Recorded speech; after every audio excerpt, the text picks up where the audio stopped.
Bienvenue dans l'univers des combattants. Bienvenue dans l'arène. Fight! Bienvenue dans Dabashi Sport de combat.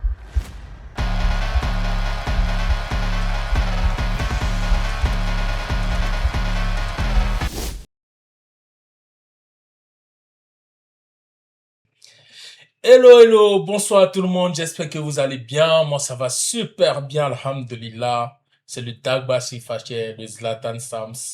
Nous sommes en présence aujourd'hui d'un Goliador du mouvement, un pilier des sports de combat en Côte d'Ivoire. Bon, je ne vais pas faire trop d'éloges, je laisse lui-même se présenter. Bonsoir, Bonsoir, Zlatan. comment allez-vous, maître? Je vais très bien. Présentation.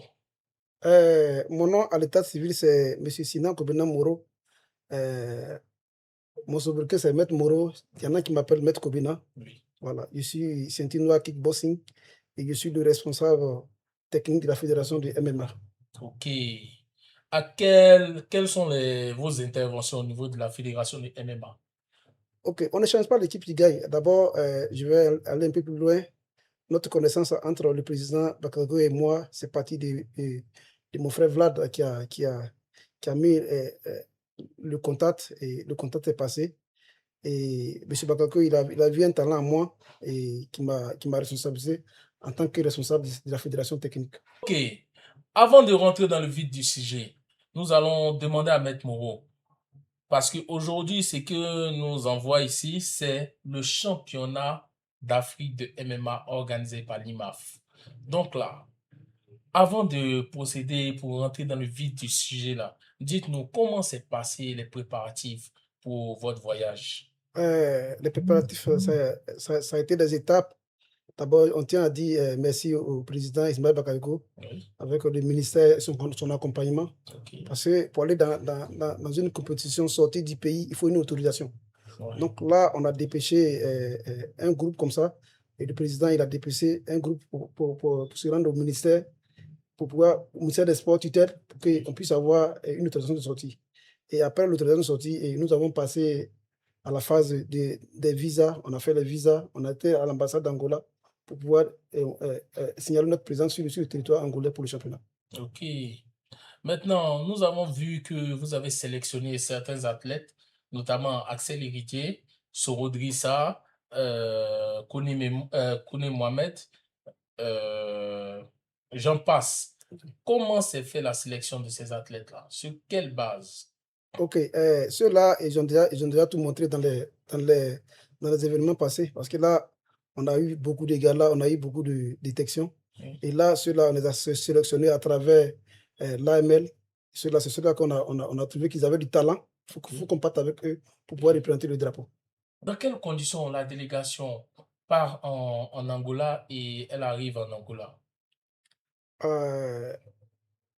Tout est parti de la Côte d'Ivoire. L'initiative est venue de M. Ismaël Bakayoko. Oui. D'abord, je vais parler un peu de la fédération, notre fédération, AMF CI. Nous sommes affiliés à une instance internationale Oui. qui s'occupe du MMA mondial. Ok. Donc, du coup, je salue le courage et le travail abattu par Ismaël Bakayoko. Et dès 6 mois déjà, nous sommes déjà affiliés à une grosse fédération. Wow. Et on a reçu une invitation concernant le championnat d'Afrique. Ok. Donc, c'est à saluer Mhm. et c'est pas à négliger. Ok. C'est dans cette optique qu'on a été invité pour le championnat d'Afrique en Angola. Ok. Parce que nous sommes affiliés. D'accord. Et à votre arrivée en Angola, comment ça se passe? D'abord, tout est parti d'ici. Je prends un départ. Tout est parti d'ici. Toujours, je dis toujours, hein, parce qu'il faut parler du président. Le président, c'est la tête et il a dépêché un groupe de personnes. Il a bien organisé pour qu'on puisse nous accompagner jusqu'à l'aéroport. Il fait les photos, après les photos, il prend l'avion et on a confirmé qu'on était dans l'avion. Vous-même, vous étiez là avec nous, vous nous avez accompagnés. Oui. Franchement, on a décollé aux environs de 11h05. Et pour l'Angola, on est arrivé en Angola à 17h45. En Angola. On était bien atterri en Angola. L'hébergement, comment c'était? Comment vous avez trouvé l'hébergement, le cadre de vie en Angola? Bon, d'abord, j'ai parlé d'Abidjan. Oui. Je vais parler de l'aéroport parce que là, chaque personne a son histoire. Oui. Voilà. D'abord, de l'aéroport ici, on arrivait à l'aéroport, on était pressé, on n'a pas pu faire la monnaie. Et c'est Maître Bill, le coach national qui a dépêché. Il m'a dit que mais là-bas en Angola, les monnaies, là, on n'accepte pas le CFA. Il faut qu'on change un peu. Les enfants, Oui. ils étaient là, ils n'ont pas changé. Et Maître Bill a changé un peu. Moi, j'ai changé un peu. Là, c'était en dollars. Et on est arrivé sur le territoire angolais. Et les enfants ont su que vraiment, ils devaient avoir la monnaie ici avant de partir. Donc, c'était difficile pour nous, pour la monnaie à l'aéroport. Oui. Et pour dire tout dit, il faut que l'IMAF sache que vraiment, s'il y a un championnat d'Afrique, il faut que les responsables chargés pour pouvoir accueillir les délégations Ouais. s'attellent pour attendre les délégations à l'aéroport. Nous, on a été à l'aéroport et je salue le courage de Bénédicte qui est depuis les États-Unis. Oui. Malgré son absence, malgré la distance qui nous séparait, elle a œuvré pour que vraiment on puisse être dans de bonnes conditions. Ouais. Mais à l'aéroport, on a eu du pain sur la planche parce que là, celle qui était en collaboration avec Mythe Bénédicte, Oui. elle a dit que Mythe Bénédicte lui a dit qu'on ne devait pas venir ce jour, donc elle ne pouvait pas venir chercher à l'aéroport. Donc il faut qu'on demande à l'aéroport. Ouais. Donc avec la compétence de Mythe Bénédicte, que je salue toujours, Ouais. elle a trouvé le moyen pour qu'on puisse aller s'héberger dans un hôtel et Oui. le lendemain, on allait dans notre hôtel tutel. Waouh. Waouh, waouh, waouh. Gros boulot qui s'est fait autour de cette organisation-là. Je vous en prie. Vraiment, on salue la bonne volonté et le bon vouloir de ces dirigeants-là, de cette fédération-là. Vraiment, merci à vous pour avoir aidé nos athlètes à ce que nos athlètes, notre délégation, pour que ce voyage-là soit des plus beaux. Ok, rentrons dans la compétition. Comment avez-vous trouvé la compétition en général? La compétition organisée par l'IMAF, ça a été une réussite. Il faut dire que ça a été une réussite. Ils ont une politique que moi j'ai vue là-bas et j'aimerais que plus tard, si nous on doit organiser le championnat d'Afrique, on va adopter ça. Parce que là, ils ont trouvé des hôtels de proximité. Pour nous faciliter un peu pour le championnat, tous les hôtels de proximité ont été requis et c'est là que tous les athlètes et les délégations étaient. Donc, pour pouvoir avoir accès à la salle, c'était facile pour tout le monde. Ok. Donc, du coup, on avait facilement accès à l'événement. Ok. La délégation comptait 5 athlètes. Comment ils se sont faits à l'environnement de l'Angola? D'abord, Les entraînements, les échauffements, d'accord, tout. avant d'arriver aux entraînements, il faut que je parle un peu. Parce que l'IMAF, c'est une organisation qui est très organisée parce que là, avant de compétir, il faut une accréditation. Mhm. Les athlètes, il faut qu'ils sachent que ce qu'ils doivent faire sur le ring. Oui. Les coachs, il faut qu'ils sachent que ce qu'ils doivent faire autour du ring. Mhm. Le chef d'équipe, il faut qu'il sache que ce qu'il doit faire, il doit faire avec sa délégation. Ok. Donc, on a fait l'accréditation le 12 et le 13, on a fait l'accréditation. Mhm. Après l'accréditation, on est passé à la pesée. À la pesée, chaque jour que les athlètes doivent compétir, ils font des pesées. Donc, si tu dois compétir aujourd'hui, tu fais la pesée commence de 6h de 6h30 à 7h30 à l'hôtel. Et on a eu la chance que toutes les pesées se sont passées dans notre hôtel. Ok. Donc, du coup, on avait tout là. On avait deux balances. Il y avait une balance qui était à côté, tu pouvais essayer pour voir. Et puis, quand tu rentres dedans, la pesée se faisait une fois. Quand tu montes sur la balance, tu n'es pas au poids, Waouh. ouais, tu descends. Donc, du coup, on avait une balance avec nous. Le Mhm. président a dépesé une balance pour nous. Oui. On avait notre balance pour balance et Mhm. ils avaient une deuxième balance pour faire les simulations. Oui. Donc, c'est sur ça qu'on faisait les pesées. Voilà, avant d'aller à la pesée. Mais on ne faisait pas la pesée torse nu. On portait les rash guards pour faire la pesée. Donc, Ok. pour la pesée, il y avait 500 grammes qui étaient déduits parce qu'il ne faisait pas torse nu, mais Mhm. il portait les rash guards. Oui, oui. Donc, si tu dois faire 65 kilos, Mhm. voilà, on peut mettre 65 500. Oui. Les 500, c'est ça, c'est pour les rash guards. Ok. Voilà.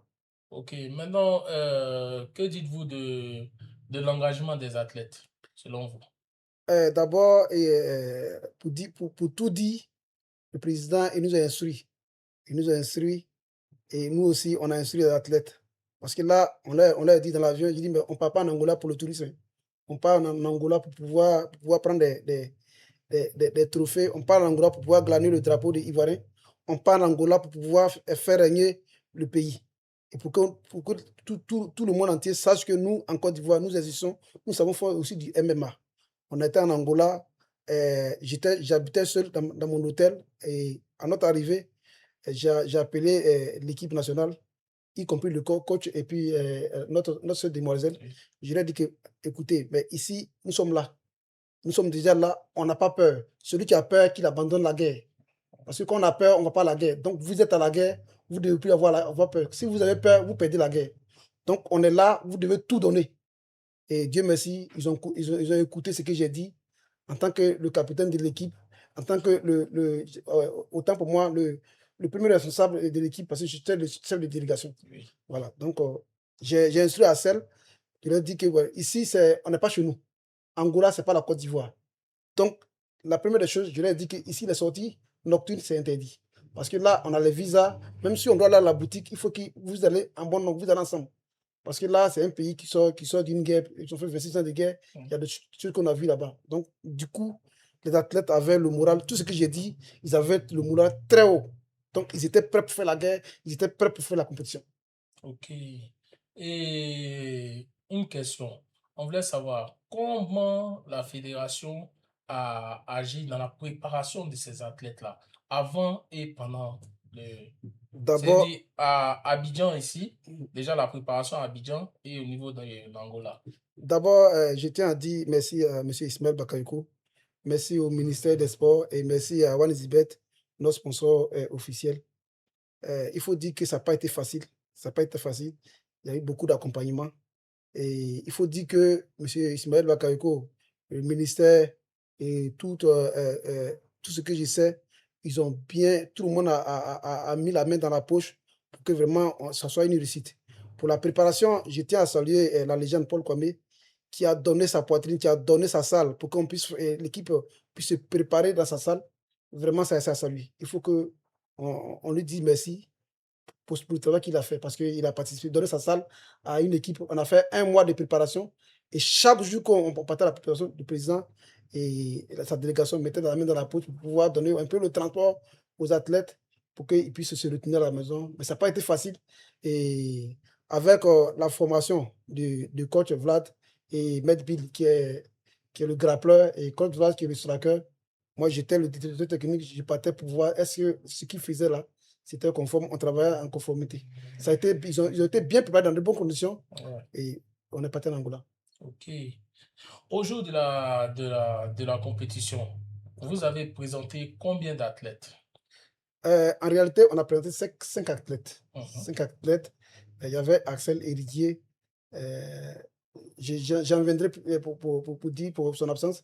Si tu me poses la question, je dirais pourquoi il n'a pas Ok. combattu. Vu qu'on est déjà dans le vif du sujet, Oui. parlons-en parce qu'on a vu tous les athlètes compétir, sauf Axel Liguidier. Donc, il faut que je cite les athlètes parce qu'il y a, Ok. il y a Axel Hérédier qui était, Oui, on a choisi comme le capitaine de le l'équipe. capitaine de Et l'équipe. il y a Soro Drissa. Oui. Et il y a Kabouré Cheikh. Mhm. Il y a MK, Kabouré et Mohamed Kone. Et il y avait Sidibé Suleiman. Oui. Donc, il faut dire que concernant Assel Hérédier, ça n'a pas été pour un problème de santé, peut-être qu'un problème de truc, mais on a vu qu'il avait du potentiel professionnel. Donc, Ok. ils ont sur cette typologie, ils ont vu que lui là, si on le met dedans, il va tuer tout le monde ici. Donc, Ok. il faut qu'on l'enlève. Donc là, c'était déjà engagé. Je pense que c'était à la veille du voyage. Oui. Et il ne faudrait pas qu'on l'écarte parce que c'est lui qui faisait la mobilisation, c'est lui qui motivait tout le monde. Donc, Oui. il faut qu'on parte avec lui. Parce que si on lui disait de rester, ça va casser l'équipe. Oui. Donc, on est parti avec lui. Mais Parce qu'on avait remarqué aussi qu'il y avait FS aussi qui faisait partie de la délégation. Et à un moment, on n'a plus vu FS sur la liste. ouais, c'était le même problème. C'était Ok. le même problème. Et ils avaient détecté aussi Assel, mais on a essayé de régler pour voir. On a dit que non, c'était en semi-pro. Mhm. Et après, ils sont allés en profondeur. À la veille du voyage, ils nous ont dit que oui, Assel aussi, c'est pareil. Il faut qu'on Ok. enlève. Mais on était déjà prêt pour le voyage. Si on enlevait, les gens allaient dire que ah, peut-être ceux-là, ils n'ont pas l'argent, ils n'ont rien. C'est pourquoi qu'ils diminuent les gens. Donc, lui, il faisait la mobilisation. Il était le chef d'équipe.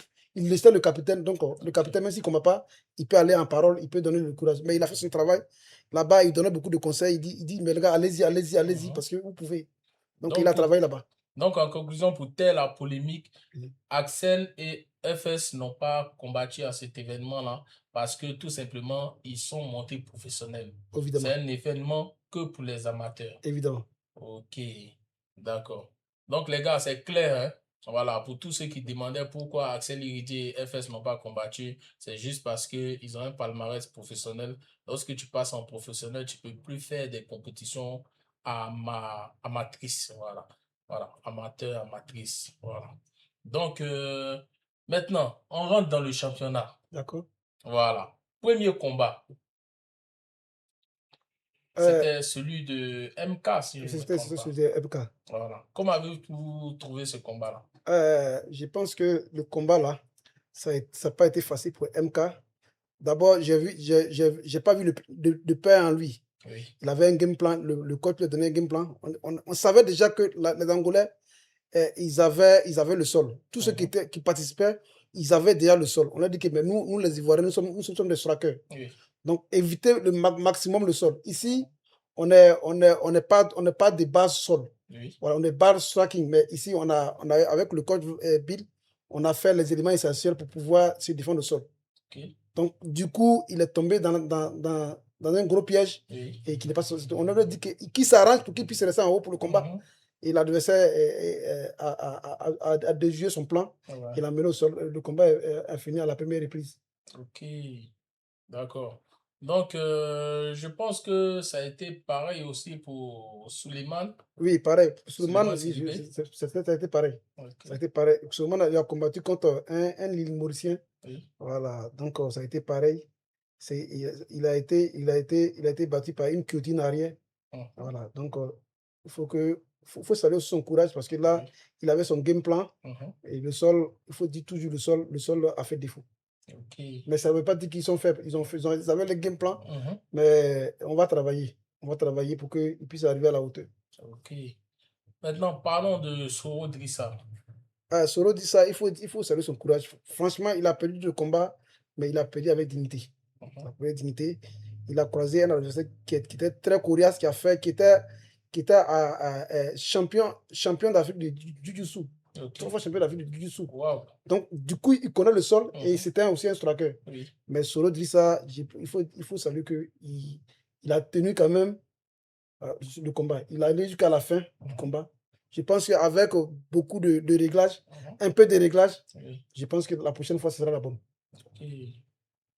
Donc, venons-en à Cheikh Kaboré. Cheikh Kaboré, là où il est, je lui tire le chapeau parce que pour son combat, je pense que pour le premier combat, il a combattu contre un propriétaire terrien. Okay. Quand je dis un propriétaire terrien, c'est un Angolais. Un Angolais. Voilà. Donc, on lui a dit, regarde, ce combat-là, pour gagner ce combat, il faut le gagner visiblement. Okay. Parce que quand c'est tendu, ils vont nous donner la victoire parce qu'on est chez eux. Là, on parle de quel combat? Le premier? Le premier combat. Ok. Le premier combat. Ok. Je lui dis que pour le gagner, il faut aller à l'essentiel. Il faut que tout le monde sache. Oui. Même l'aveugle sache que vraiment tu l'as tapé. C'est-à-dire mettre la différence. Et c'est ce qu'il a fait. Okay. On a dit que c'est des gens qui ne savent pas lutter, qui ne savent pas combattre en haut au sol. Mais il a écouté les conseils du maître Bill. Il a écouté ce qu'on lui a dit. On lui a dit, mais fais ça. Il a écouté, il a gagné son combat, largement le combat. Ouais. Par unanimité des juges. Donc, je pense que ça a été très visible. Voilà, pour le premier jour, voilà, il a mérité la victoire. Oui. Et le deuxième combat? Le deuxième combat, il faut dire que pour le premier jour, il a suivi le combat de son adversaire. Oui. À l'hôtel, on lui dit, mais tu vois, ton gars, c'est quelqu'un qui est dans la barbare, qui fait la barbarie. Donc là, il ne faut pas aller corps à corps avec lui parce que c'est quelqu'un qui lance les points, qui ne sait pas si... Voilà, brutal. Donc, du coup, il faut faire un peu de la distance avec lui. Tu marques, tu n'en parles dans son truc. Mais il a essayé de faire. Bon, ça n'a pas marché le game. Malheureusement, il y a eu un chaos. Okay. Voilà, donc, c'est pas grave, on va corriger. Voilà, ça ne veut pas dire qu'il est faible, mais il n'a pas démérité quand même. Okay. Voilà. Dans l'ensemble, comment voyez-vous la prestation de nos athlètes à ce championnat-là? Il faut dire que d'abord, il y avait le courage. Okay. Il y avait le courage parce que déplacer une délégation, aller faire 10 jours, tu n'es pas chez toi, tu es dans un autre pays, je pense que ça salue. Ça salue parce que là, je peux appeler ça du volontariat. Okay. Laisser ses activités, abandonner ses activités, abandonner sa famille pour aller en Angola, d'abord, c'est un engagement pour le pays, pour pouvoir représenter le pays. Donc, je salue d'abord ce courage qu'ils ont. Et puis, la deuxième chose est que il faut qu'on travaille beaucoup le sol. Le grappling, il faut qu'on travaille. Dieu merci qu'on on a un expert en cette matière, Maître B qui est là, qui est encore le coach principal de notre fédération. Donc je pense que on va travailler le sol. Typiquement le sol, pour que l'année à venir, on puisse venir à beaucoup de trophées. Sinon, notre défaut, c'était véritablement le sol. Je voulais en venir parce que on a remarqué que certaines nations étaient très solides, notamment au sol. Ils avaient un bon grappling. On a remarqué que à cette compétition-là, beaucoup de nations qui s'en sortaient étaient précisément des grappleurs. Très bien. Moi-même, c'est là-bas que j'ai eu un peu d'expérience parce qu'il y a d'abord, j'ai rebondi sur un combat, une Sud-Africaine qui a combattu contre une Angolaise. Oui. Et la Sud-Africaine, elle a combattu, elle a essayé de faire le combat au sol. Elle a essayé de faire la menée au sol. Et l'Angolaise, elle a essayé de rester en haut pour pouvoir combattre. Oui. Et à la fin du combat, on donne la victoire à l'Angolaise. Et il y a eu une réclamation et le combat a été repris. Okay. Donc, les gens ont trouvé des prétextes pour dire que le combat, le MMA, ce n'est pas simplement que le haut, mais c'est du haut au sol. Okay. C'est du haut au sol. Donc, si nous, les Ivoiriens, si nous maîtrisons le sol, on maîtrise le haut, tous ceux qui sont venus, les délégations, l'Angola, que ce soit l'Angola, que ce soit l'Afrique du Sud, que ce soit le Congo, que ce soit la Zambie, que ce soit le Cameroun, c'est des grappleurs. Okay. Mais le Cameroun, je salue leur courage parce que c'est des grappleurs et c'est des slackers. Sinon, tout le reste, c'est des grappleurs. Donc, du coup, si nous, on travaille nos grappling, la prochaine fois, je pense qu'il va venir beaucoup de médailles. Donc, globalement, à quel niveau se situent les lacunes de notre du MMA ivoirien, si on veut dire? Du MMA ivoirien, en général, c'est le sol. Il faut travailler le sol. Il faut que les gens, dans les salles, ils apprennent le sol. Dans les salles, il faut qu'on leur montre les vraies techniques dans les salles. Parce que là, l'équipe nationale, il se réunit peut-être par moment. Nous sommes en train de mettre en place pour qu'on ait une bonne équipe nationale. Dans le mois, 3 à 4 fois dans le mois, il faut qu'on puisse réunir l'équipe nationale pour travailler le sol et le combat debout. Surtout le sol. Donc, on a un expert en la matière qui est là pour pouvoir travailler le sol. Je lui ai dit dans l'avion, il dit, mais tu vois, on a perdu le combat et toi, tu es l'expert en cette matière et tu peux mieux faire. Il faut trouver la formule. Dès qu'on arrive à Abidjan, je vois M. Ismaël, le président, et puis on va monter un plan pour qu'on puisse trouver une salle. La fédération peut nous mettre une salle à notre disposition pour qu'on puisse travailler le sol. Pour que d'ici l'année à venir, 2 ans, 3 ans, on puisse venir avec beaucoup de trophées. Ok. Bon, à ce championnat, il n'y a pas eu que des points faibles, il y a aussi des points forts. Selon vous, quels sont les points forts de notre MMA, de nos athlètes en général, sur les compétiteurs? Sur le compétiteur, il faut dire que les athlètes, c'est des gens qui ont le mental pour commencer. Parce que quand tu n'as pas le mental, tu ne peux pas combattre. C'est des gens qui étudient. Ça, je salue les Ivoiriens pour ça. Okay. Et du côté du striking, ils ont un très bon niveau. Okay. Voilà, donc du coup, il faut je reviens toujours, il faut qu'on travaille le sol. Donc, du côté du striking, les Ivoiriens ont un très bon niveau. Et c'est des gens qui même, ils ne sont pas intimidés. Tu vois un Ivoirien et tu vas l'intimider de ce que tu fais. Non, lui, il a confiance à son combat debout, il va faire ce qu'il peut faire. Donc, du côté du sol, je pense qu'il faut qu'on travaille. Ok. Donc, à ce grand rendez-vous, vous nous rapportez quoi comme trophée? Pour ce grand rendez-vous, je pense qu'on est sorti avec 2 trophées. Okay. 2 trophées. On a eu 2 médailles de bronze. C'est pas démérité, c'est à saluer parce que c'est une grosse instance. Ce n'est pas permis à tout le monde. Il y a des pays qui sont partis qui n'ont pas eu de trophées. Mais la Côte d'Ivoire est partie avec 5 athlètes. On revient avec 2 médailles. Je pense que c'est à saluer. C'est à saluer. Même si c'est pas l'or, c'est une autre couleur. Okay. Je pense que c'est à saluer. Parce bon. que d'abord, on a compétit. La première instance du MMA organisait un événement et M. Ismaël Bakako et le gouvernement ivoirien ont dépêché une équipe pour partir. C'est à saluer et ce n'est pas à démériter. Il faut saluer. Ok, donc on va passer un court instant de pub parce qu'on doit remercier nos sponsors. Pub. Et si on vous disait que vos retraits et rechargements sont maintenant plus simples et plus rapides? Vous l'avez demandé, on l'a fait. Retirez vos gains en toute sérénité avec Wave. Jouons responsable avec OneXBet Côte d'Ivoire. Lui, c'est le boss du game. Chez lui, pas de place pour le hasard. C'est le quadranosaure qui mange à table avec ma voix. Chez moi, stratégie, calcul, vision de jeu, c'est toujours bien fait. Puis tu connais, les équipes fortes du moment, nombre de cartons jaunes. J'ai géré en pro, je ne parie jamais en Gawaya. Et ça se passe ici. Plus 1000 événements par jour. Des mises à chaque instant. Des 1x free bets, des hyper bonus et des moments chocs pour supporter et vibrer. Chez 1xBet, les vrais pros connaissent le game. Avec OneXBet, c'est toujours bien fait. 1xBet, site de paris sportifs en ligne 100% fiable. Ok, retour sur notre championnat, sur le retour de notre délégation du championnat d'Afrique de MMA organisé par l'IMAF. Vous nous avez rapporté 2 médailles de bronze.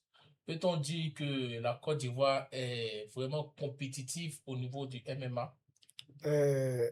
Évidemment, je réponds affirmatif parce que d'abord, après la compétition, la Côte d'Ivoire a été distinguée par la Confédération africaine de MMA pour un tableau de distinction pour la fédération. Ok, Et j'ai remis ce tableau au président. Je pense que le président, il va l'installer sur le bureau. ok, La prochaine fois, nous verrons sur les écrans.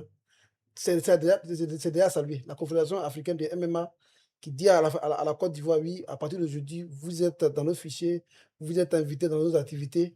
ok. Donc, c'est à saluer. Et à côté de ça, l'IMAF, je salue le courage de l'IMAF, le travail abattu par l'IMAF qui a fait un travail loyal, qui a fait un travail impartial. Parce que là, la compétition, il faut dire la vérité, et celui qui a gagné, il a gagné. Ok, Ouais, mais c'est le pays organisateur qui voulait tellement de trophées que même le président de la fédération, mais il était autour du ring, il oubliait qu'il était le président de la fédération. Il tournait autour. Normalement, il ne devait pas tourner, mais on a vu ouais, ouais, qu'il voulait trop de trophées. ouais. Et encore, je reviens sur l'IMAF.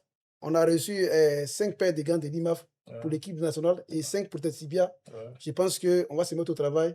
Ok, On va travailler. ok, Donc, la Côte d'Ivoire n'a pas à participer, mais nous restons dans le fichier de l'IMAF. ok. Voilà. On a croisé le président de l'IMAF mondial, on a croisé le directeur technique de l'IMAF Afrique et on a croisé le président de la Confédération africaine de l'IMAF qui est Mauricien.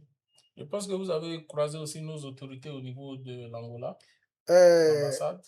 D'abord, c'est de là que je devais commencer. Et je tiens à dire merci. D'abord, passant par M. Ismaël Bakako pour son dynamisme. Parce que là, dès notre arrivée en Angola, il ne sait pas comment il s'arrangeait. L'ambassade a su qu'on était en Angola. Immédiatement, l'honorable Jean-Marie Sommé, qui est l'ambassadeur de Côte d'Ivoire en Angola, qui a dépêché son protocole, Ouais. qui a dépêché son protocole pour savoir là où nous étions. Et il est venu jusqu'à l'hôtel. Il a même demandé qu'est-ce qu'on manquait à l'hôtel. On a vu que oui, on n'avait pas de l'eau. Voilà, c'est ce que on manquait. Et ils ont dépêché, nous envoyé de l'eau pour mettre dans les maisons, de l'eau à boire. Et on salue son courage. Et le protocole qui s'appelle M. Fofana, et ils sont chargés des affaires culturelles et sportives, M. Crémé, qui n'ont pas manqué d'être là. L'honorable l'a dépêché pour qu'il soit là pendant les compétitions pour nous accompagner. Ils étaient là avec nous, même les temps de pause. L'ambassadeur même mettait un véhicule à notre disposition pour faire un peu de tourisme. On a tourné un peu en Angola, Wow. on a vu un peu Angola. Donc, c'est à saluer. Je vais dire au président, il faut que nous nous dressons une lettre de remerciement parce qu'il a beaucoup fait pour nous. Et il m'a dit que le sous-vêtement qu'on avait porté, il a besoin parce que là, c'était trop impeccable. Donc, je lui ai dit, tu auras ton sous-vêtement parce que là, c'est une autorité. On peut dire non, il n'y en a pas. Donc, j'ai dit oui, Forcément. on aura. Donc, le président va. Ça va le trouver en Angola. Voilà. là-bas. Donc, il faut saluer son courage parce que là, Ok. il a tout fait. On était chez nous et après, il a dépêché son protocole pour nous accueillir à l'ambassade sur notre petit territoire qui se trouve en Angola. Ouais. Il a échangé avec nous, il nous a donné des mots d'encouragement. Il a dit les conduites à tenir, qu'est-ce que nous devons faire. Donc, il faut saluer le courage. Ok. Quels sont maintenant les prochains objectifs de la fédération? Il faut dire que la fédération, par l'initiative de M. Ismaël Bakayoko, qui dit tout son nom parce que là, c'est lui qui est la tête de cette fédération. Il faut dire que celui qui est paresseux peut travailler, M. Bakayoko. Parce que là, c'est un ingénieur, c'est quelqu'un qui travaille, c'est quelqu'un, quand il travaille, quand tu fais semblant, il sait. Oui. Voilà, il a mis une stratégie en place et je pense que dans les pays développés, c'est ce qu'on fait. Parlons des caravanes. Ouais. Parlons des caravanes. Les caravanes, on a fait de Bégerville, Bégerville, Koumassi, on va faire plusieurs villes et plusieurs communes et plusieurs villes. Okay. Quand tu sors de ce championnat, tu es champion dans ce championnat. Après, tous les champions se couragent. Je pense que ça peut donner le niveau. On ne fait pas un championnat et puis après, à l'issue de ce championnat, on dit ouais, je suis champion de Côte d'Ivoire. Oui. Il faut passer dans toutes les communes, il faut recruter les meilleurs et les meilleurs s'affrontent. Et le meilleur des meilleurs, je pense que si tu es meilleur parmi tout cela, je pense que tu peux dire que tu as un bon niveau. Voilà. Bon, nous avons vu qu'il y a un prochain championnat qui sera organisé dans le mois de novembre. D'accord. Dans quel pays là? En Grèce En Géorgie. En Géorgie, pardon. Voilà. La Côte d'Ivoire compte-t-il participer à ce championnat-là? Là, je ne peux pas te répondre par l'affirmatif. Ouais. Parce que là, moi, je suis chef de délégation. Oui. Moi, je prends seulement que le bâton de commandement, quand le président me dit et pas, je pars. Donc, c'est le président qui apprécie, c'est le président qui apprécie avec son staff, c'est le président qui apprécie avec le ministère. Si ils ont la capacité de nous trouver des moyens, je pense que d'ici novembre, c'est encore plus loin. On peut préparer les athlètes en 5 mois pour le sol et je pense que tout est possible. D'accord. Nous arrivons au terme de notre interview avec le maître Moreau, Sinan Moreau. Donc, au terme de tout ce qui s'est passé, de la caravane qui est organisée par l'African MMA Federation, de ce voyage que vous êtes parti faire en Angola pour ce championnat d'Afrique, tout ça dans l'espace de 6 mois, qu'est-ce que vous avez à dire concernant ça? D'abord, toujours, il faut dire, M. Bakayoko, c'est un champion. C'est un brave qui est. On a dit un brave qui est. Voilà, c'est quelqu'un qui dit on peut et puis on va le faire. Ouais. D'abord, la fédération, personne ne croit en cette fédération. Voilà, je pense entre guillemets, il y avait l'autre côté. Ouais. Voilà. Mais malgré l'autre côté, nous aussi, on était à côté. Ouais. Mais à côté, on voit qu'il y a le vrai côté. C'est ça. Voilà, donc son courage, vraiment, il faut saluer cette fédération. En 6 mois, on a fait un bon bilan. En 6 mois déjà, on appartient à la plus grosse instance du MMA, ça a salué. Mondial, du MMA, ça a salué. Il faut qu'on fasse une innovation pour M. Ismaël Bakayoko, voilà, qui a vraiment œuvré pour qu'on puisse appartenir à cette instance-là. Ouais. C'est à saluer. Et la Côte d'Ivoire, je pense que d'ici peu de temps, la Côte d'Ivoire va être dans les fichiers du MMA. Parlons du ranking. Tout récemment, j'ai vu le ranking du LIMAF. Tu vois, la Côte d'Ivoire est parmi les 10 premiers sur le ranking. Ça veut dire que la plus grosse instance du MMA nous classe parmi les 10 premiers dans le MMA. Ça a salué. Dans le top africain. Dans le top africain, ça a salué. Donc, je pense que c'est un travail qui s'abat et qui s'abattra et qui va continuer à s'abattre. Ok. Donc, vous allez terminer. Mot de fin. Pour finir, je tiens à dire d'abord merci au président qui consacre son temps pour la jeunesse ivoirienne, qui consacre son temps pour cette fédération. Cette fédération, ce n'est pas la fédération de M. Ismaël Bakayoko. Cette fédération, c'est pour les Ivoiriens, c'est pour tout le monde, c'est pour tous ceux qui habitent le territoire ivoirien. M. Ismaël Bakayoko a sa famille qui est aux États-Unis, qui s'abstient de sa famille et qui est en Côte d'Ivoire pour pouvoir travailler pour son pays. C'est à saluer. Et je pense que d'ici 5 ans, avec ses ambitions, nous irons encore plus loin et la Côte d'Ivoire sera parmi les meilleurs pays dans le MMA. Ok. Sur ce, nous allons terminer cet entretien avec Maître Sinan Moreau, DT de la Fédération African MMA Federation Côte d'Ivoire. C'était Zlatan, c'était le Dagbassi Fathier. On vous remercie. C'est votre chaîne. Contactez-nous pour faire passer tous vos interviews, tous vos télés, couvrir vos événements, faire tout ce que vous voulez. C'est votre chaîne, c'est chez vous. Contactez-nous. Ciao, ciao. Ciao.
Bienvenue dans l'univers des combattants. Bienvenue dans l'arène. Bienvenue dans Dabashi Sport de combat.